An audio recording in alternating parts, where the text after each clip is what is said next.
పంచాయతీలో అదేవిధంగా మున్సిపాలిటీలో కూడా వికలాంగుల సమాజానికి మరి ప్రత్యేకంగా రాజకీయ రిజర్వేషన్ కల్పించినటువంటి మన పక్క రాష్ట్రంలో ఉన్నటువంటి తమిళనాడు రాష్ట్ర ముఖ్యమంత్రిని చూసి తెలంగాణ రాష్ట్ర ముఖ్యమంత్రి గారు ఇప్పటికైనా వికలాంగులకు పంచాయతీ ఎన్నికల్లో కాంగ్రెస్ పార్టీ ఏఐసీసీ ఎన్నికల మేనిఫెస్టోలో చెప్పిన విధంగా తెలంగాణ పంచాయతీ ఎన్నికల్లో వికలాంగులకు రాజకీయ రిజర్వేషన్ కల్పించేందుకు ముందుకు రావాలని చెప్పేసి ఈరోజు భారత వికలాంగుల హక్కుల పరిరక్షణ సమితి రాష్ట్ర కమిటీ పక్షాన తెలంగాణ రాష్ట్ర ముఖ్యమంత్రి రేవంత్ రెడ్డి గారిని డిమాండ్ చేస్తున్నాం.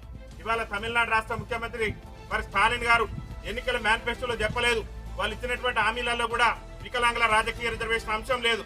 కానీ అక్కడ ఉన్నటువంటి ప్రజల ఆకాంక్షలకు అనుగుణంగా వికలాంగుల సంఘాల డిమాండ్ మేరకు వికలాంగుల న్యాయబద్ధమైనటువంటి అంశమైనటువంటి రాజకీయ రిజర్వేషన్ అంశాన్ని పరిశీలించి ఇవాళ తమిళనాడు శాసనసభలో మరి వికలాంగులకు కూడా పంచాయతీలో మున్సిపాలిటీలో ప్రత్యేకంగా రిజర్వేషన్ ఉండాలనే విధంగా చట్టం తీసుకొచ్చి వికలాంగులకు రిజర్వేషన్ కల్పించినటువంటి గౌరవ తమిళనాడు రాష్ట్ర ముఖ్యమంత్రి స్టాలిన్ గారికి ఈ రోజు తెలంగాణ వికలాంగుల సమాజం ఈ రోజు మేము పాలాభిషేకం చేస్తున్నాం. ఎందుకంటే ఇవ్వనటువంటి హామీలు కూడా ఎన్నికల మేనిఫెస్టోలో చెప్పినటువంటి హామీలు కూడా ఇవాళ నెరవేర్చి స్టాలిన్ గారు వికలాంగులకు నిజంగా చెప్పాలంటే కూడా ఒక గర్వించదగ్గ నాయకుడు, ఈ దేశానికే ఒక దిక్సూచిలాగా ఇవాళ స్టాలిన్ గారు నిలిచారని చెప్పేసి మేము చెప్తున్నాం.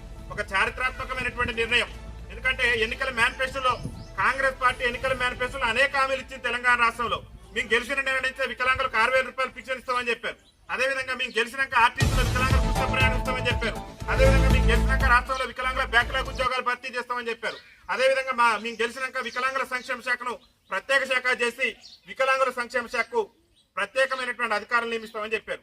తెలంగాణ రాష్ట్రంలో నూతన పింఛన్లు విడుదల చేస్తారని చెప్పారు. ఇంతమేటికి నూతన పింఛన్ లేక మా వికలాంగులు అల్లాడిపోతున్నారు. ఆర్టీసీలో మహిళలకు ఉచిత ప్రయాణం ఇచ్చి మా వికలాంగులకు ఉచిత ప్రయాణం ఇవ్వకపోవడం వల్ల ఉచిత ప్రయాణం కోసం ఇబ్బందులు పడుతున్నారు. అనేకమైనటువంటి హామీలు ఇచ్చిన కాంగ్రెస్ పార్టీ రాష్ట్ర ముఖ్యమంత్రి రేవంత్ రెడ్డి గారు ఒక్క హామీని కూడా ఇచ్చినటువంటి హామీలు ఎన్నికల మేనిఫెస్టోలో చెప్పినటువంటి హామీలను కాంగ్రెస్ పార్టీ నెరవేర్చట్లేదు. కానీ ఇవ్వనటువంటి హామీలను ఎన్నికల మేనిఫెస్టోలో కూడా స్టాలిన్ గారు డిఎంకే తన ఎన్నికల మేనిఫెస్టోలో ఎక్కడ కూడా పెట్టలేదు. కానీ పెట్టకుండా కానీ అక్కడ ఉన్నటువంటి ప్రజల ఆకాంక్షలకు అనుగుణంగా ప్రజా ప్రభుత్వంగా ఒక ప్రజల మనిషిగా ప్రజల హృదయాల్లో ఇవాళ వికలాంగుల జాతి బిడ్డలకు ఒక గొప్ప దైవంగా మేము స్టాలిన్ గారిని భావిస్తున్నాం. స్టాలిన్ గారు మాకు దేవుడితో సమానం. ఇవాళ తమిళనాడు రాష్ట్రంలో ఉన్నటువంటి వికలాంగులకే కాదు, ఇది ఒక దేశానికి ఒక దిక్సూచి చూపించిండు.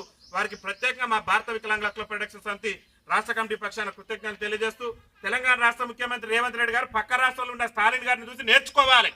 వికలాంగుల సమాజానికి మనం ఇచ్చిన హామీలు నెరవేర్చలేదు, అక్కడ ఎన్నికల మేనిఫెస్టోలో చెప్పకున్న పక్క రాష్ట్ర ముఖ్యమంత్రి మరి అన్ని సంక్షేమ కార్యక్రమాల్లో కూడా వికలాంగుల ప్రాధాన్యత ఇస్తూ ఇవాళ రాజ్యాధికారంలో కూడా వికలాంగుల భాగస్వామ్యం చేశారు. కాబట్టి మనం కూడా ఏఐసీసీ ఎన్నికల మేనిఫెస్టోలో మన కాంగ్రెస్ పార్టీ పెట్టిందని చెప్పి మీరు ఆలోచించుకొని తక్షణమే తెలంగాణ రాష్ట్ర పంచాయతీ ఎన్నికల్లో వికలాంగుడు కూడా రిజర్వేషన్ కల్పించే విధంగా తెలంగాణ అసెంబ్లీలో చట్టం చేయాలని చెప్పేసి రేవంత్ రెడ్డి గారి ప్రభుత్వాన్ని మేము డిమాండ్ చేస్తున్నాం. అదేవిధంగా ఎన్నికల మేనిఫెస్టోలో మీ కాంగ్రెస్ పార్టీ ఇచ్చినటువంటి హామీలు ఏదైతే 6,000 రూపాయలు పింఛన్ అన్నారో హామీని అమలు చేయండి.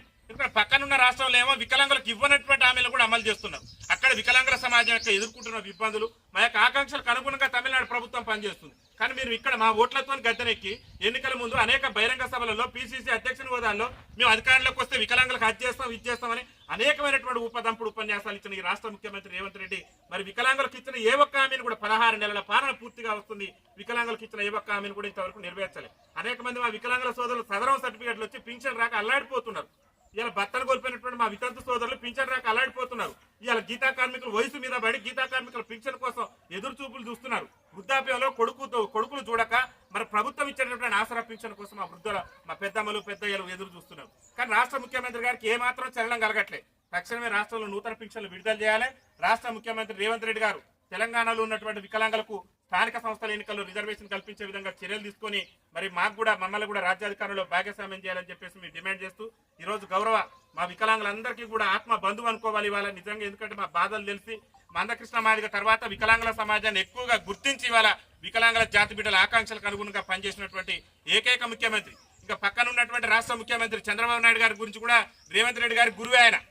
చంద్రబాబు నాయుడు గారు కూడా ఎన్నికల మేనిఫెస్టోలో ఏం చెప్పిందంటే మేము అధికారంలోకి వస్తే 6,000 ఇస్తానన్నాడు. అక్కడ 6,000 రూపాయలు ఇంప్లిమెంటేషన్ చేసిండు. ఇచ్చిన మాట ప్రకారం ఆయన కట్టుబడి ఉన్నాడు.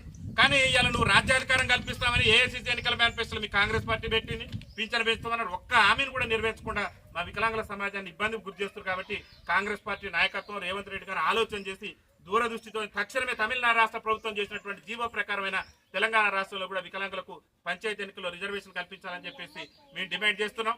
ఈ రోజు మరి ఈ సమావేశంలో పాల్గొన్నటువంటి మా సంఘం రాష్ట్ర ఉపాధ్యక్షులైనటువంటి పెద్దలు కొల్లూరు ఈదబాబు గారికి, అదేవిధంగా జిల్లా ఉపాధ్యక్షులైనటువంటి మున్న మధు యాదవ్ గారికి, అదేవిధంగా మండల నాయకులు నాగయ్య గారికి అందరికీ కూడా పేరు పేరున రాష్ట్ర కమిటీ పక్షాన ధన్యవాదాలు తెలియదు.